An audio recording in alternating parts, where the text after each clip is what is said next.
My channel Korean नाटक। तो शुरुआत करते हैं एपिसोड 3 के पार्ट 3 से। अगर आपने इससे पहले के एपिसोड नहीं देखे तो लिंक आप डिस्क्रिप्शन बॉक्स में मिल जाएगा, आप वहां पर जाकर देख सकते हैं। सीन की शुरुआत होती है, हाईजंग को दिखाया जाता है। दादी उससे मिलने आती है और दादी हाईजंग के लिए खाना लाती है और दादी कहती है हाईजंग से कि अब मैं ना कुछ दिनों के लिए नहीं आ पाऊंगी तुमसे मिलने। तो हाईजंग कहती है कि मैंने तो आपसे कहा था आपको आने की ज़रूरत नहीं है। दादी कहती है कि ऐसी बातें क्यों करती हो जब तुम ये चाहती ही नहीं हो। दादी फिर कहती है कि तुम ये नहीं कहोगी मैं क्यों नहीं आऊँगी। हाईजंग कहती है कि ये बात तो आप मुझे खुद ही बता देंगे। चलिए अच्छा ठीक है, बताइए कि आप क्यों नहीं आएंगी। तो दादी कहती है मेरी ना एक सर्जरी होनी है, मेरे स्टमक में कैंसर है और डॉक्टर ने कहा है कि सर्जरी के बाद मैं ठीक हो जाऊँ। मैं नहीं चाहती थी कि तुम परेशान हो, इसीलिए नहीं बताया था।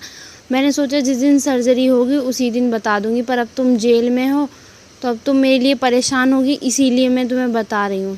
मैं सोच रही थी कि सर्जरी जब भी कराऊँ जब तुम बाहर आ जाओ जेल से, पर अब मैं सोच रही हूँ कि अब मैं तुम्हें दिखाऊंगी कि मैं अपनी ज़िंदगी को जीने के लिए कितनी सीरियस हूँ और ज़िंदगी को कितना अच्छे तरीके से जीना चाहिए।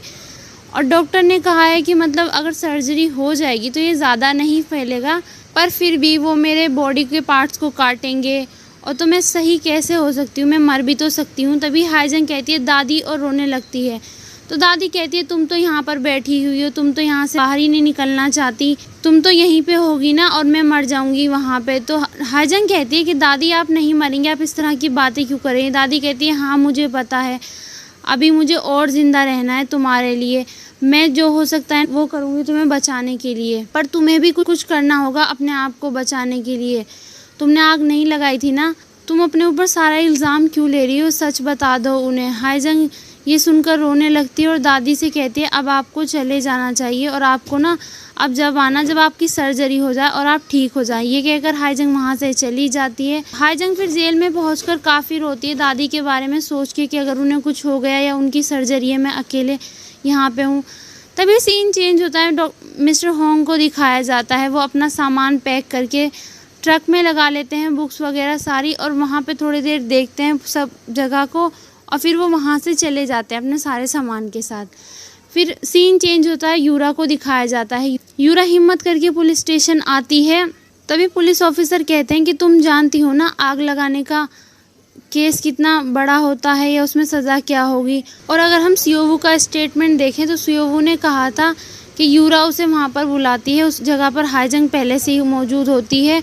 हाईजंग उससे बदला लेना चाहती थी। स्कूल की साइड पर मिस्टर होंग और उसके जो फ़ोटोज़ डाले थे उसकी पोल खुल गई थी सबके सामने और मैं बेहोश हो गई थी और हाईजंग ने ही आग लगाई होगी शायद।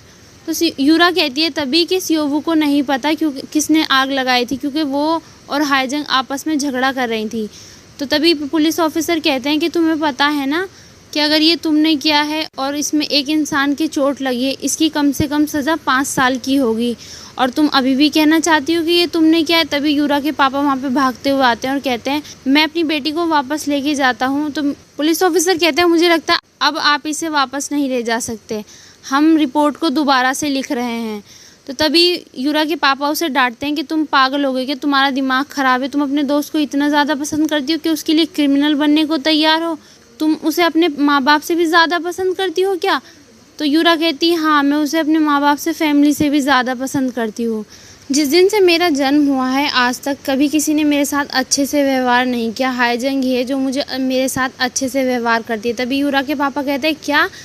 तो यूरा कहती है हाँ आप और मोम तो हमेशा कहते हैं ना आपको मेरी वजह से काफ़ी दर्द झेलना पड़ा और फिर मैं आपकी पूरी फैमिली को शर्मिंदा करती हूँ, मेरे भाई और उसकी वाइफ भी मुझसे शर्मिंदा है, पर हाईजंग ही ऐसी है जो मुझे पसंद करती है और मुझसे शर्मिंदा नहीं होती, मैं उसे अकेला छोड़ के नहीं जाऊंगी। तभी यूरा के पापा गुस्से में आते हैं और कहते हैं कि जो तुम्हें करना है ना करो, पता नहीं हमारी फैमिली में ऐसे बच्चे क्यों हैं जो अपनी फैमिली को शर्मिंदा करना चाहते हैं। ये कहकर यूरा के पापा वहाँ से चले जाते हैं। यूरा रोने लगती है। तभी पुलिस ऑफिसर हाईजंग के पास जाते हैं और कहते हैं हाईजंग तुम बाहर निकलो। तभी हाईजंग देख रही होती है और तभी वो पुलिस ऑफिसर यूरा से कहते हैं कि तुम अंदर जाओ। हाईजंग यूरा को देखकर हैरान हो जाती है। हाईजंग यूरा से कहती है तुम यहाँ पे क्या कर रही हो।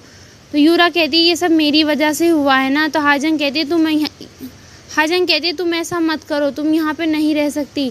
तो यूरा कहती है कि अगर तुम कर सकती हो ना तो मैं भी कर सकती हूँ।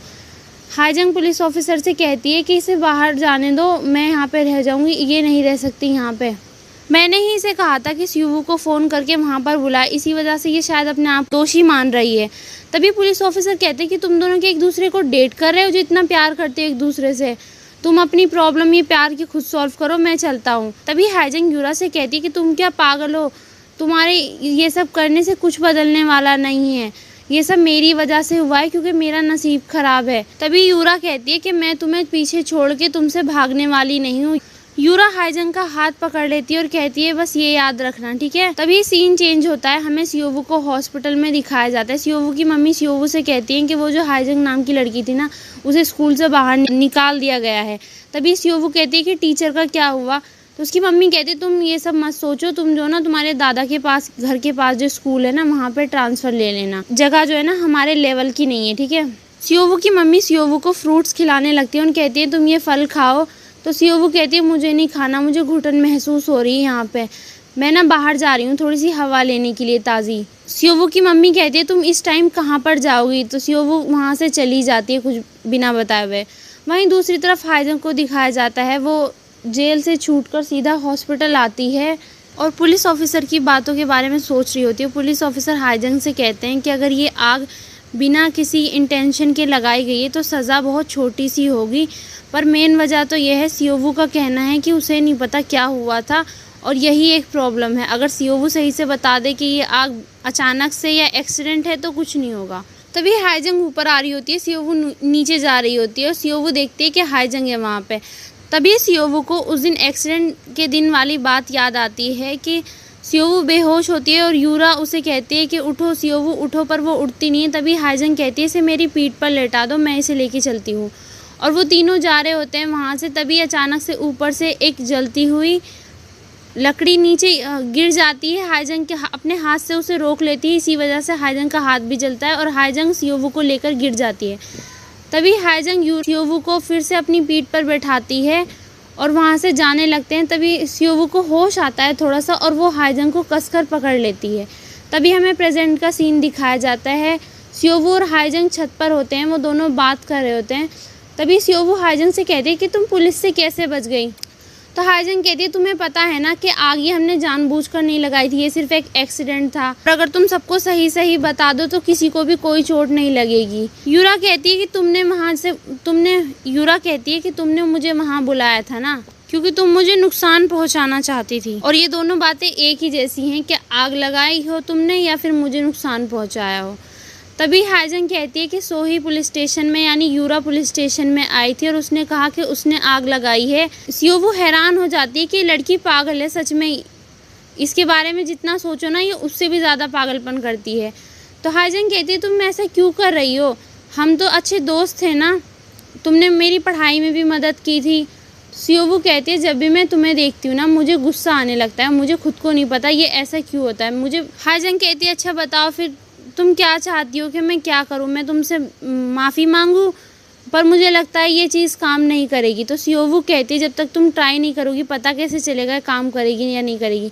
तभी हाईजंग नीचे बैठ जाती है अपने घुटनों पर और तभी सियोवू कहती है कि अच्छा सही है, ये चीज़ सच में ही काम नहीं करेगी, और वो ये कहकर वहाँ से चली जाती। हाईजंग वहीं पर बैठी रह जाती है। तभी हाईजंग चुपचाप घर आती है और दादी के पास आकर सो जाती है और वो कहती है मैं आपके लिए बहुत परेशान थी, आपकी सर्जरी के समय मैं आपके साथ होंगी या नहीं, और वो दादी को गले लगाकर सो जाती है। दादी सुबह उठती हैं, वो देखती है उनके साइड में कोई होता है, वो डर जाती है और कहती है तुम यहाँ कैसे आई। तो हाईजंग कहती है मैं सो रही हूँ। तो दादी कहती है बताओ तो सही तुम यहाँ कैसे आई। और तभी वो कहती है मैं ऐसे बैठे नहीं रह सकती, और जल्दी से जाके हाईजंग के लिए नाश्ता बनाती है। और हाईजंग कहती है कि दादी अभी मुझे सोने दो। तो दादी हाईजंग को सोते हुए उठाती है और उसे नाश्ता कराने लगती है अपने हाथों से। हाईजंग कहती है आज तो आपको हॉस्पिटल में एडमिट होना है ना सर्जरी के लिए। तो दादी कहती है तुम्हारी याददाश्त काफ़ी अच्छी है, और ये कहकर दादी हाईजंग को गले लगा लेती हैं और रोने लगती, कहती है मेरी प्यारी बच्ची। अभी सीन चेंज होता है, यूरा को और उसके पापा को पुलिस स्टेशन से बाहर दिखाया जाता है। वो वकील को थैंक यू कह रहे होते हैं। यूरा के पापा थैंक यू कहकर जाने लगते हैं और यूरा कहती है पापा थैंक यू सो मच, आपने मुझे जेल से निकाला, एक दिन भी जेल में रुकना बहुत भयानक होता है। यूरा के पापा कहते हैं तुम्हें क्या लगता है मैंने तुम्हारे लिए किया ये, तुमने पूरी फैमिली को शर्मिंदा किया है। यूरा कहते हैं फिर भी कोई बात नहीं, मैं थैंक यू सो मच मुझे बाहर निकालने के लिए। यूरा के पापा कहते हैं एक बार ये सब ख़त्म हो जाएगा ना जो तुमने फैलाया है, उसके बाद ना मैं तुम्हें कनाडा भेज दूँगा तुम्हारी आंटी के पास। तो यूरा कहती है हाँ मैं जानती थी, मैं इसके लिए तैयार हूँ, क्या आप मेरी जैसी लड़की होने पर शर्मिंदा हैं। ये सुनकर यूरा के पापा वहाँ से चले जाते हैं और यूरा उनके पीछे पीछे जाने लगती है। तभी सीन चेंज होता है और मिस्टर होंग को दिखाया जाता है। मिस्टर होंग कहते हैं कि मैं आपको तुम सबको कोई बहाना नहीं बना रहा, मुझे माफ़ कर देना, मैं तुम्हारे पेपर ख़त्म होने तक नहीं रुक पाया। मुझे यकीन है तुम सबके फ़ैसले पर, तुम सब जो भी फ़ैसला करोगे अच्छा करोगे। और मिस्टर होंग हाईजंग और यूरा की सीट को देखते हैं, वो खाली होती है। तभी मिस्टर होंग कहते हैं कि कुछ टाइम बाद हम फिर से मिलेंगे।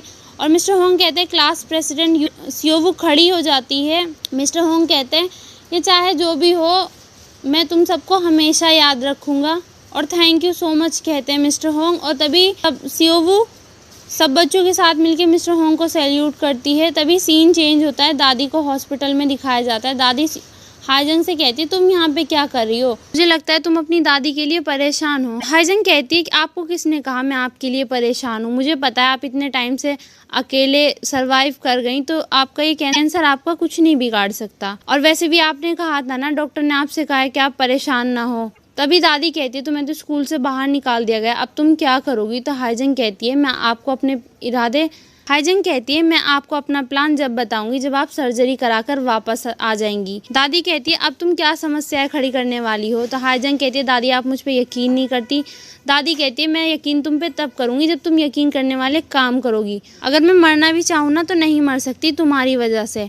तो हाईजंग कहती है हंसकर कहती है तो अच्छी बात है, आप मैं मुश्किलें खड़ी करती रहूँगी और आप काफ़ी लंबी ज़िंदगी जिएंगी। तो दादी कहती है ये बकवास करना ना बंद करो। तभी हाईजंग कहती है मेरी प्यारी दादी, और ये कहकर वो दादी को गले लगा दे। तभी दादी को ऑपरेशन के लिए लेकर जाया जाता है। दादी हाईजंग से कहती है कि तुम यहाँ पर ना रोते हुए मत बैठे रहना, बाहर जाओ और जाके कुछ खा लेना, ठीक है।